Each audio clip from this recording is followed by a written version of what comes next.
And so you return. Have you gained a better understanding of the crisis now faced by the First? Better is not the word I would use.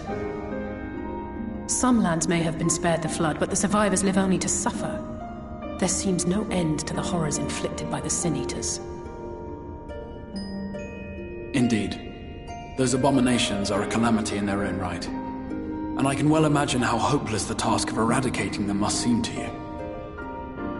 But after countless battles and untold sacrifice, we have identified a potential weakness. Sin Eaters are drawn to serve the strongest of their kind, a class of creature we call Light Wardens. And from what we have been able to ascertain, only a handful of these entities exist.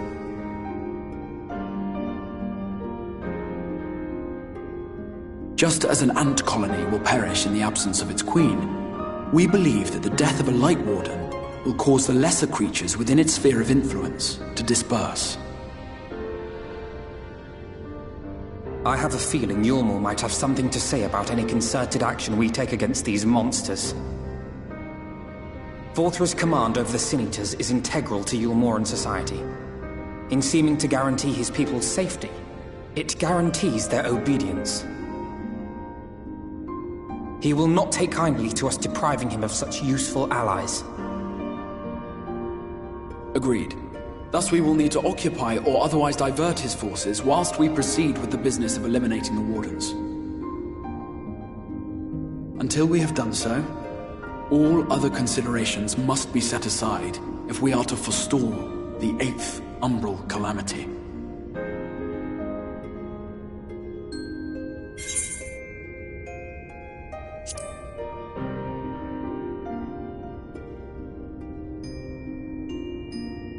Your uncertainty is understandable, given the circumstances. Perhaps a more detailed explanation is in order. To begin at the beginning, then.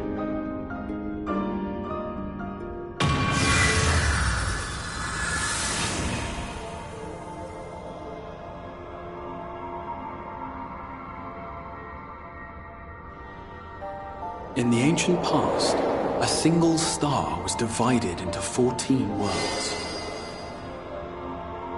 This is the source, your home. These others are the 13 shards, in whose number we find the first.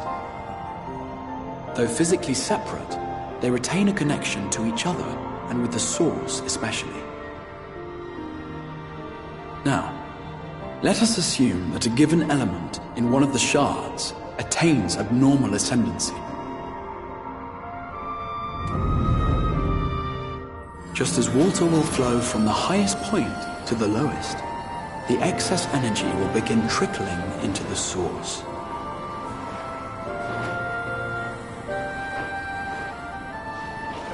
And such an influx of ether will of course exert a palpable influence.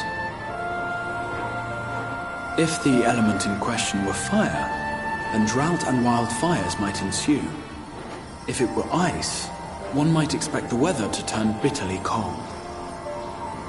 As ether continues to pour in, such phenomena will become more and more extreme, until eventually, a single, untimely event triggers a disaster which cracks the barrier dividing the two worlds.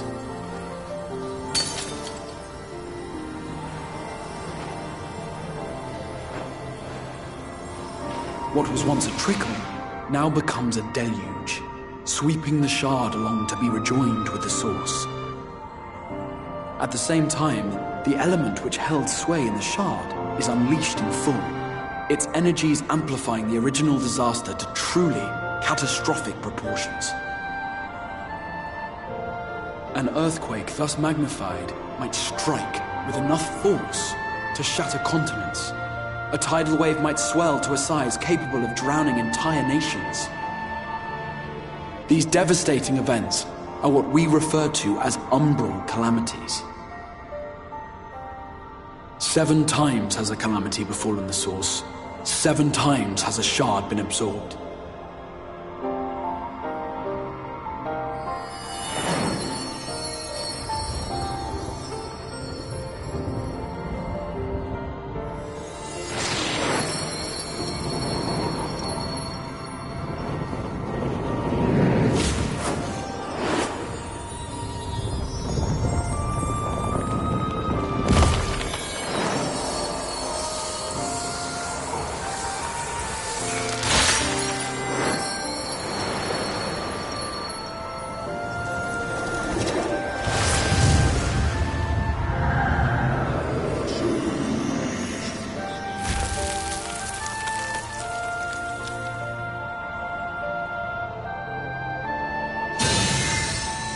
At present, the light-drowned realm of the First stands perilously close to meeting the conditions for a rejoining. It is the Sin Eaters who are to blame for the Light's continued dominance. In addition to attracting their lesser kin, the Light Wardens I mentioned earlier radiate ether, saturating every corner of their territory with light. Even here in the flood-spared region of Norvrant, their influence is strong enough to banish night from the sky. Thus, if we are to restore balance to the First and head off a potential calamity, it is imperative that we put each and every Light Warden to the sword. We've been doing our best to take the fight to the enemy ever since we first heard the Exarch's explanation. Though we have yet to claim any meaningful victories if truth be told. Apart from being confoundingly elusive, the Light Wardens possess a troublesome quality which compelled us to delay our plans until such time as you arrived.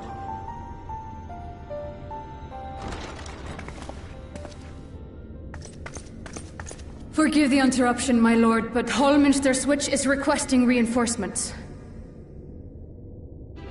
They say the Sin Eaters are attacking in force, and the village could soon be overrun.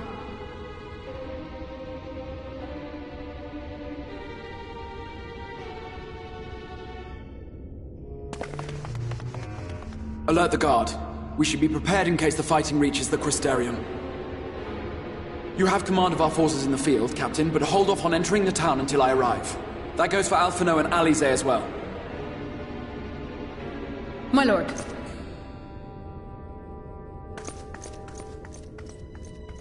Pray, lend us your strength. Such a fight will provide you with far greater insight than any explanation I could offer.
It's releasing its ether! Fall back! We cannot let it touch us! Quickly, my lord, we must withdraw! That will not be necessary, Captain. Though I appreciate your concern. The eternal light of these creatures has confounded us for nigh on 100 years. For each we have put down, another has risen up in its place, born of the self-same ether relinquished by its predecessor. But now we have a way to contain that corruption.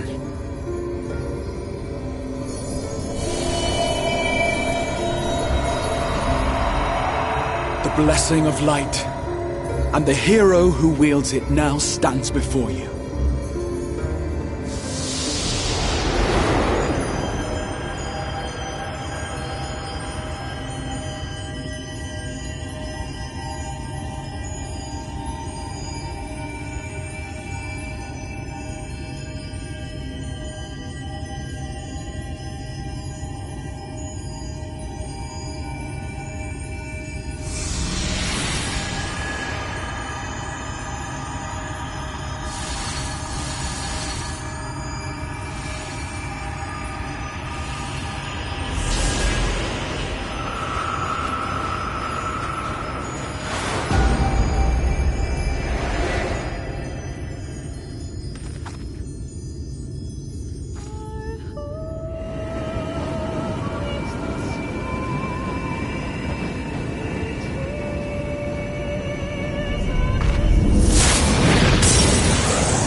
Behold!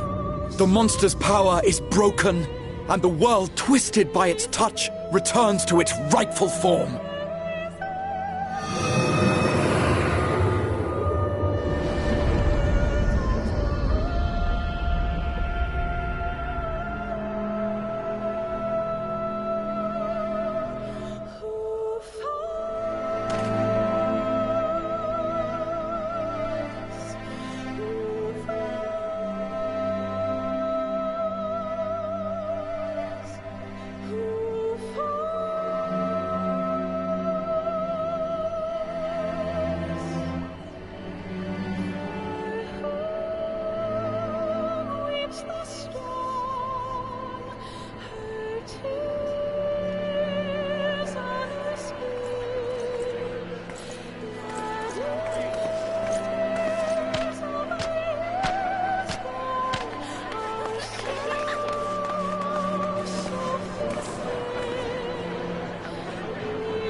It's so beautiful.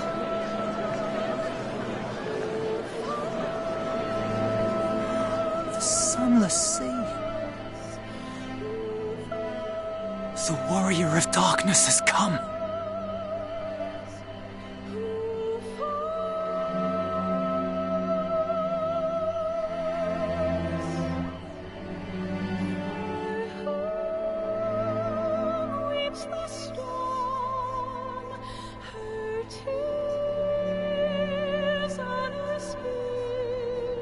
Is that what I think it is? The night sky, as it should be. Who are you people? You killed a warden, then bathed in its ether as if it were a spring shower, and now the sky? The legends are true.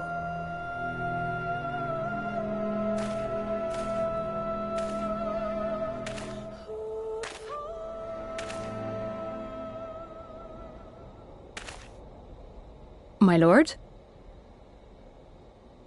How many years have I waited for this moment? For the one possessed of her blessing. For you.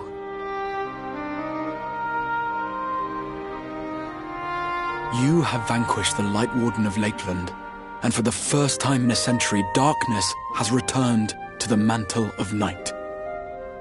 Without the ever-present light to sustain them, the Sin Eaters will have no choice but to retreat. Yet our victory is far from complete. Though darkness has fallen here, the other wardens yet bask beneath burning skies, feasting upon what little life remains. Even should it cost me all I have, I would see each and every one of them slain, that this world might be spared from oblivion. Not only for the first, but for the source as well. Save one, and we save the other. But, be that as it may, I concede it was wrong of me to summon you to this fight against your will. I swear, on my life, I will one day atone for that deed, but for the present, I beg you stay and see this fight to its conclusion. Cast down the wardens and restore darkness to the first.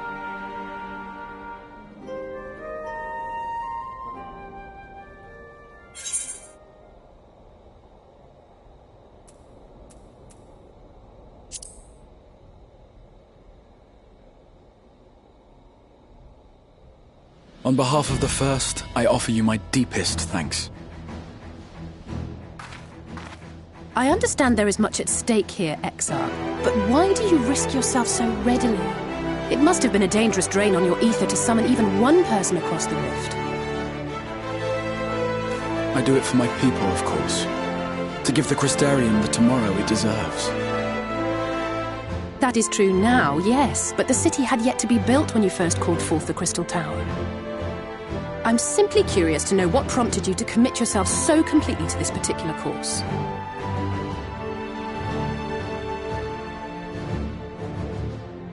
There are things which we can ill afford to lose.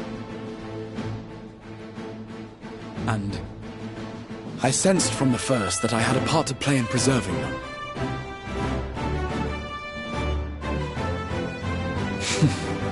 Forgive me.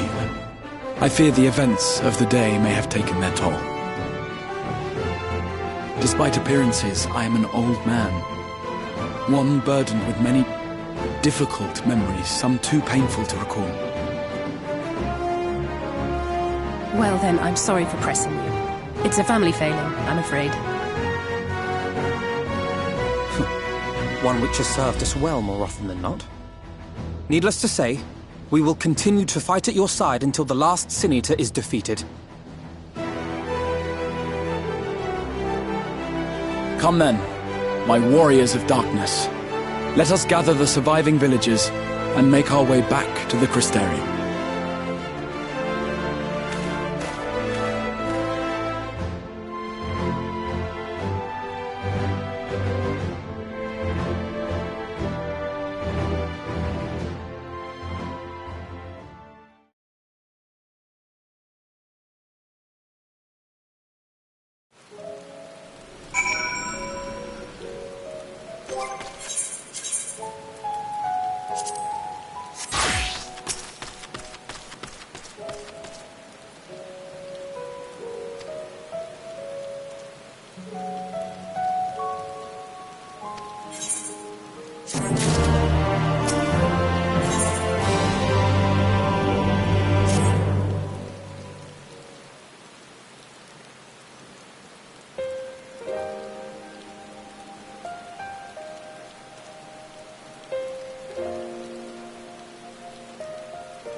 So it's your lot's turn to be the Warriors of Darkness, is it?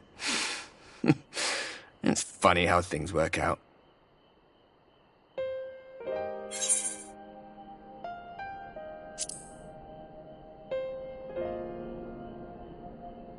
Well, I did warn you. I followed you to Yulmore and then on to Armarang, and I was there when you slew the Light Warden.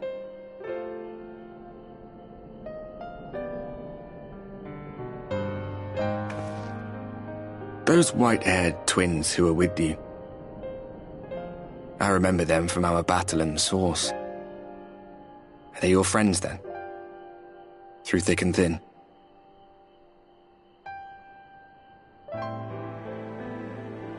Aye. Then I suggest you keep them close. It's when you charge ahead trying to save someone else that you end up losing those you love. Not that you need telling, I'll bet you've lost plenty. But I wonder, what will it cost you this time? I don't remember when it was that I learned regret wasn't worth the bother. You get numb to it all over the years. The lost comrades, the broken promises, the abandoned principles. Just more nagging burdens to ignore.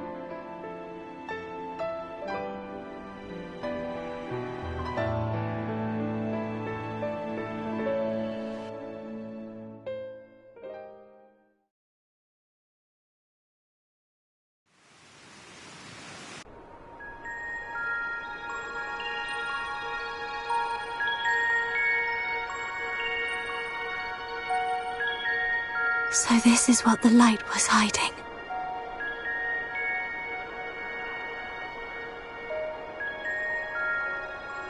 She's here. I must go to her.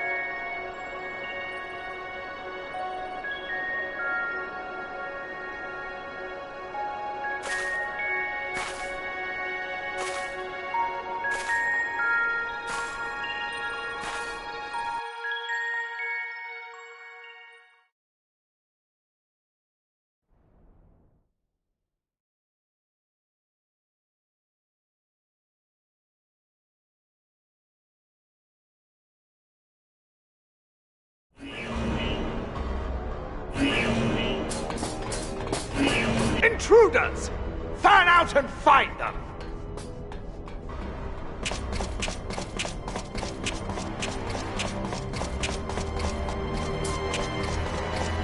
Out of my way!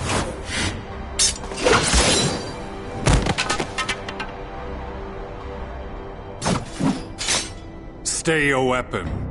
We are not your enemy.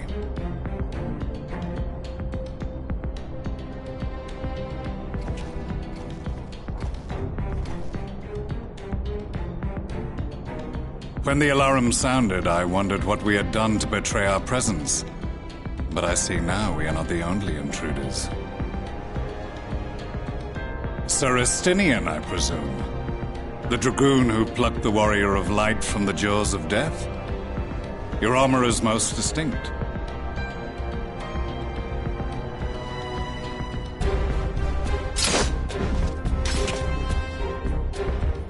Much as yours once was. But even without it, I see a former legator still has eyes and ears in unexpected places.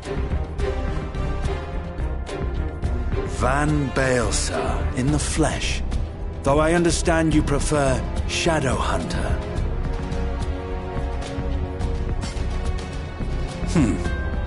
You are in contact with the Scions, I take it.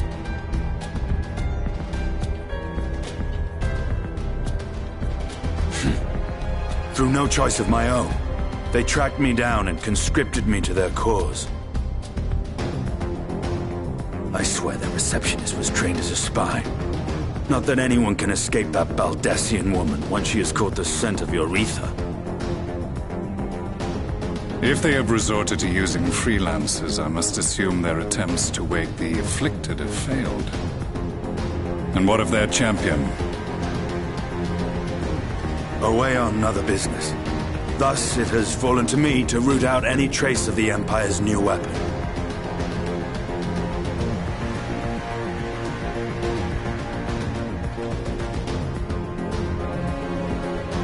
If it is Black Rose you seek, you are too late. My people have already completed your mission here. Yet this is but one factory among many. When they caught wind of our efforts, they built additional facilities to ensure production continues unabated.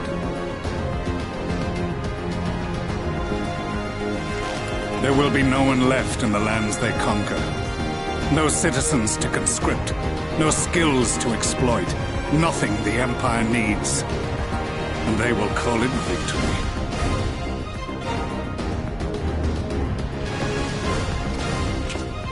What exactly does this Black Rose do? The gas is described as a poison, but its actual effect is more arcane in nature. It was created to disrupt the ether in living beings, to bring the flow of their life energies to a standstill. Inhaling even the tiniest amount will cause all bodily functions to cease, much as a potent venom will stop a man's heart. Released over a city, Black Rose could conceivably kill every inhabitant, and all without damaging a single structure. Search every corner! Rouse the barracks if you have to! I want this facility secured! I have more questions, but now is not the time. Sir Estinian, I have an offer for you, but I will make it only once. Since it would seem we seek the same answers, you are welcome to join us. Ha! From what I hear, you need all the help you can get. In case you don't know, Varys himself confessed that your empire was a creation of the Ascians. I am aware of what his Radiance said at the parley. Thus I would return to the capital, that I might behold the truth of this corruption with my own eyes. My path leads to Garlemald.